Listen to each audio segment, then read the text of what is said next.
Ia tak ingin menjadi orang ketiga di antara keduanya. Sejak kejadian malam itu, Fiona sudah tak pernah melihat Ardian lagi. Biasanya tanpa sengaja ia melihat bahkan berpapasan dengan pria tersebut. Tapi akhir-akhir ini ia sudah jarang melihatnya. Fiona malah lebih sering bertemu dengan Susi yang pulang dengan keadaan mabuk atau pulang dengan tangan yang penuh dengan merek-merek terkenal yang dibelinya. Jujur, Fiona jadi bertanya-tanya, tapi bukan kapasitas dirinya untuk penasaran dengan tetangganya itu. Fiona pun menelpon Bella dan menceritakan apa yang menimpanya akhir-akhir ini kepada sang sahabat Bella. Apa? Respon kaget Bella yang pertama kali terdengar saat Fiona memberitahu dirinya kalau Ardian menciuminya semalam. Fiona ikutan kaget. Ia sedikit menjauhkan ponsel dari telinganya. Duh, nggak usah sampai teriak kencang juga kali. Sakit tahu telinga aku.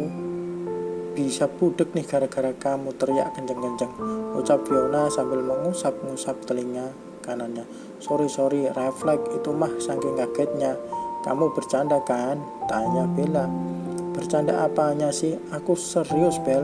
Malam itu kami berciuman, terus tiba-tiba dia menghilang begitu saja. Kan aku jadi bingung ya. Lah, kenapa bingung? Ya bagus dong kalau dia menjauh. Pokoknya ingat, jangan sampai kamu jadi hama di antara mereka. Kamu paham? Fiona menganggukkan kepalanya. Terdengar hela napas berat dari Fiona. Tunggu, jangan bilang kamu menikmati ciuman itu. Fiona tergagap. Bella berkata dengan tegas untuk menghindari Ardian bagaimanapun caranya. Ia tak ingin Fiona disudutkan oleh masyarakat. Bagaimanapun juga posisinya, Fiona tetap dicap sebagai perebut suami orang. Pokoknya aku gak mau dengar apapun lagi tentang Ardian. Kalau kamu udah mulai ada rasa sayang dan cinta untuknya, segera musnahkan. Aku sayang kamu. Dan Rehan, aku gak mau kamu terluka lagi, Vi. Iya, aku tahu. Makasih kamu udah ingetin aku tentang hal ini. Kalau gak ada kamu, siapa lagi yang bisa menyadarkan aku? Ya aku tahu, Bella. Itulah gunanya sahabat. Aku akan ada di saat kamu senang ataupun sedih. Ya udah, kamu jangan galau lagi. Oke, ingat ada Rehan yang membutuhkan kamu. Siap bos. Keduanya tertawa. Fiona memutuskan sambungan teleponnya. Ia melirik jam di dinding. Hampir saja ia telat menjemput Rehan. Ia pun segera mengganti pakaian lalu bergegas keluar dari rumah untuk menjemput putra tercintanya. Karena jarak sekolahan Rehan dan rumah tidak terlalu jauh, Fiona memutuskan untuk naik angkutan umum saja. Lagi pula hari itu cuaca cukup panas, menyengat. Menjemput Rehan menggunakan sepeda motor bukanlah hal yang tepat. Dengan menggunakan angkutan umum, dia bisa bercengkrama sepanjang jalan. Bersama Rehan jauh lebih berarti. Fiona pun turun di depan gerbang sekolah Rehan. Benar saja, beberapa murid sudah berhamburan keluar dari gerbang karena sudah dijemput oleh orang tua mereka. Hampir saja telat, ucap Fiona saat melihat putranya celingak-celinguk mencari keberadaannya. Ia pun segera melambaikan tangannya sambil memanggil nama putranya Rehan. Tersenyum lebar, ia berlari ke arah Fiona. Bunda, seru Rehan sambil memeluk erat tubuh ibunya. Hai sayang, Bunda gimana sekolahnya? Seru banget bun. Ray dapat banyak teman, ucapnya antusias. Fiona tersenyum lega. Ia takut kalau putranya sulit beradaptasi dengan lingkungan sekolahnya yang baru. Syukurlah sayang, Bunda takut kalau Ray gak happy di sekolah. Ray happy kok bun.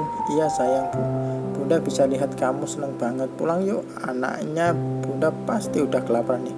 Let's go, seru Rehan sambil menarik tangan Fiona keluar dari gerbang sekolah. Tak perlu menunggu lama, ibu dan anak itu pun tiba di rumah. Sesampainya di rumah, tiba-tiba terdengar suara ribut-ribut dari dalam rumah. Fiona yang penasaran pun akhirnya melongkokkan kepala ke rumah tetangganya yang hanya dibatasi tembok yang tidak terlalu tinggi.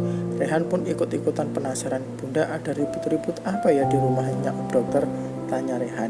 Bunda juga gak tahu nak. Gini deh, Bunda lihat ke sana. Re masuk ke rumah ganti baju, terus makan siang. Bunda udah masakin ayam goreng kesukaannya. Oke Bunda. Rehan pun berlari masuk ke dalam rumah lalu menutup pintu. Fiona segera melangkahkan kakinya ke rumah Ardian. Di sana ia melihat pembantu baru tetangganya tampak kebingungan. Ia bahkan menangis tak tahu harus berbuat apa. Permisi Bi, maaf mengganggu. Ada apa ya kalau boleh saya tahu? Saya melihat Bibi kebingungan. Siapa tahu saya bisa membantu Bi, ucap Fiona saat menyapa Bibi penjaga rumah. Itu Bi, Pak Dokter Dek. Fiona merasa ada yang tidak beres dengan Ardian. Jantungnya berdetak dengan sangat cepat. Dokter Ardian kenapa Bi? Tanya Fiona dengan hati yang tak menentu. Itu Bu, Pak Dokter pingsan. Barusan saya dapat telepon dari rumah sakit kalau Pak Dokter butuh segera tindakan operasi. Bibi itu minta menghubungi Bu Susi untuk segera datang dan tanda tangan berkas persetujuan. Tapi dari tadi Bibi coba telepon Bu Susi nggak mau angkat telepon. Duh gimana ya, Bibi bingung ya Tuhan. Jadi Mbak Susi nggak bisa dihubungi. Biar saya yang kesana saja Bi. Saya minta nomor telepon Mbak Susi. Nanti saya perjalanan menuju rumah sakit saya akan coba telepon Mbak Susi. Aduh makasih banget ya Bu. Beneran Bibi nggak tahu harus bagaimana. Saya titip anak saya Bi. Saya mau menuju rumah sakit dulu, ucap Fiona bergegas keluar dari rumah Ardian. Ia segera masuk ke dalam rumah untuk memberitahu putranya kalau Ardian harus segera dioperasi dan tidak ada yang bisa dihubungi. Rehan meminta agar bundanya segera menuju rumah sakit dan jangan terlalu khawatir akan dirinya ditinggal sendiri di rumah. Fiona berpesan untuk hati-hati dan akan Bibi yang menjaganya selama ia berada di rumah sakit. Nomor yang Anda tunggu tidak menjawab. Lagi-lagi suara operator yang menjawab telepon Fiona. Fiona resah dan gelisah. Di satu sisi ia tak enak jika harus menjadi orang yang menandatangani surat persetujuan operasi untuk Ardian, padahal ia tak memiliki hubungan apapun. Tapi jika tidak, ia mengkhawatirkan kondisi Ardian yang tengah sakit karena usus buntunya. Keadaan serba salah. Itulah yang membuat Fiona nekat datang ke rumah sakit lalu menandatangani surat persetujuan operasi untuk Ardian. Kini di tengah duduk di lorong panjang di depan pintu ruang operasi, lagi-lagi ia menghubungi Susi. Setelah panggilan yang kesekian, akhirnya Susi pun mengangkat teleponnya. Dari yang ia dengar, Susi tampak tidak suka jika ia menghubungi. Susi juga bahkan AB dengan kondisi suaminya yang tengah menjalani operasi saat ini. Dengan enteng dia menjawab, alah dia mah lebih Mbak, dikit-dikit sakit. Dia kan dokter, kenapa nggak punya inisiatif ngobatin diri sendiri. Mbak Fiona terlalu lebih menanggapinya, ucap Susi sambil mematikan sambungan teleponnya. Ya ampun Mas, kasihan banget kamu lagi dioperasi tapi istrimu tidak peduli, ucap Fiona menyayangkan tindakan Susi.